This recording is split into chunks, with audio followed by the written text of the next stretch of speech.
Hi, everyone.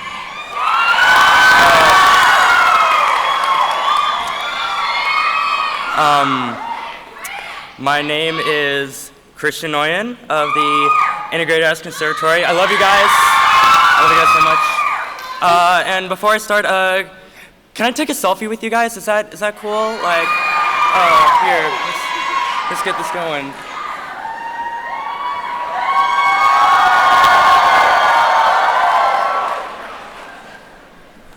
Oh, you guys look so cute. Oh wait, no, wait.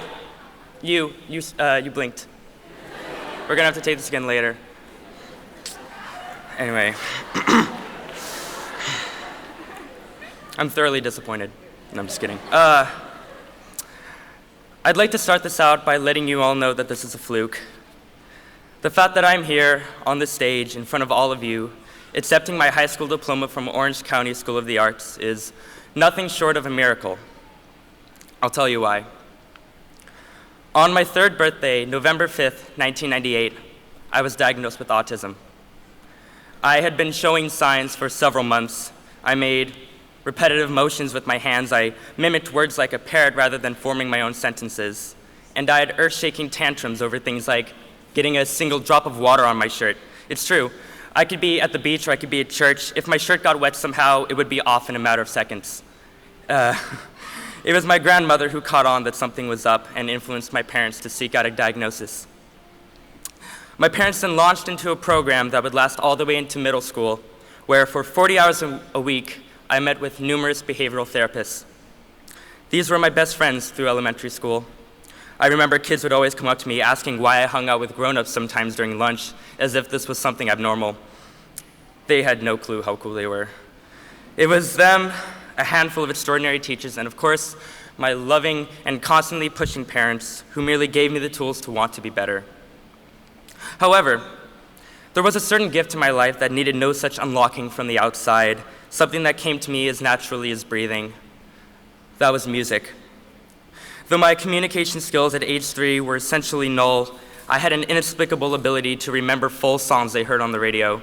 In fact, my parents have hours and hours of home video footage of me singing All Star by Smash Mouth and Dancing Queen by the A-Teens. No, not ABBA, the A-Teens. I'm sure you all remember. I switched to writing songs of my own around age 6. Something I also did constantly is scrawling verses on whatever pieces of paper I could find. In fact, the paper consumption got so bad that my parents had to start hiding it, so I switched to writing on paper plates. I sang those songs too, and later on taught myself to rap and beatbox. The latter I learned was something that set me wide apart from most musical kids I knew. Over the years, I also experimented with guitar and piano, and finally the day came where I had my own computer loaded with recording software for me to take these ideas in my head into fruition. To this day, I remain as absorbed and ecstatic in the world of music as when I was a little boy. Meanwhile, I was still struggling in the public school system.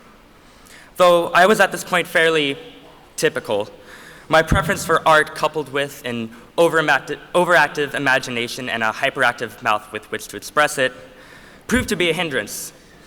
The way education was approached seemed so logical and rigid, and yet the results so uninspiring. It worked for most, I'm sure, but I needed something different. And that is how I came across OCSA. Something sparked to me when I first came there in 7th grade. There was art on the walls, there were beautiful sounds emanating from rehearsal rooms, and most amazingly of all, there were people who thought the way I did, in movies, in full color with surround sound, playing endlessly. It was art that saved me ultimately, but without OCSA, the art wouldn't have taken me to the places it has. The passion and support of the teachers. Quick shout out to the impeccable and fierce Miss Stafford. I hope you're somewhere. The vision of Dr. Opasik and the love and acceptance from the student body all came together to foster my growth as an individual and as an artist. OCSA showed me that different can be brilliant, that typical is as stiff a label as autistic, and that in general, there are countless approaches to this funny, complicated thing called life, and the only criteria you can judge it on is your own. It's all about what makes you get up in the morning and keeps you up until 2 the next morning. That obsession is the essence. In autism research, there is a negative stigma around the word perseveration, which is commonly used to describe a behavior pattern where someone's life revolves around a particular object or subject. If this is so, I would say that we all have perseverations at this school. Just looking out at my fellow graduates, I can see it. This person over here goes to the dance studio for hours and hours on end every week. This person has been making short films and posting them on YouTube since she was 10. This person plays guitar until his fingers bleed, dreaming all the while of the day he gets to play the Greek theater. So I invite you to take that perseveration, that obsession, that fixation of yours around which all else merely orbits, and redefine it, because it is a gift, plain and simple. It is what gives you life. It is what separates you from the crowd, but also unifies us in our differences.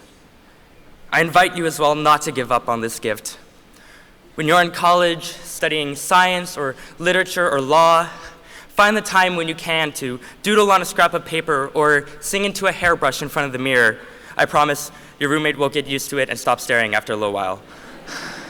I've had the privilege of watching so many talented peers grow in their art and do amazing things, and I am telling you now to never give up on that. If nothing else, just do it to feed your soul when the world becomes too much. I wish I could more eloquently express how in awe I am at all of you for all of your talents and successes. When I fail sometimes to inspire myself, I look to all of you and everything you do, and suddenly the drive is there. And so my final thought is this. Such a large part of life and art is about individuality and personal progress. It is not in any way about being the best. It is about surrounding yourself with people whose work inspires you and forces you to be better, while also being that inspiration to others. Against all odds, it worked for me. Thank you.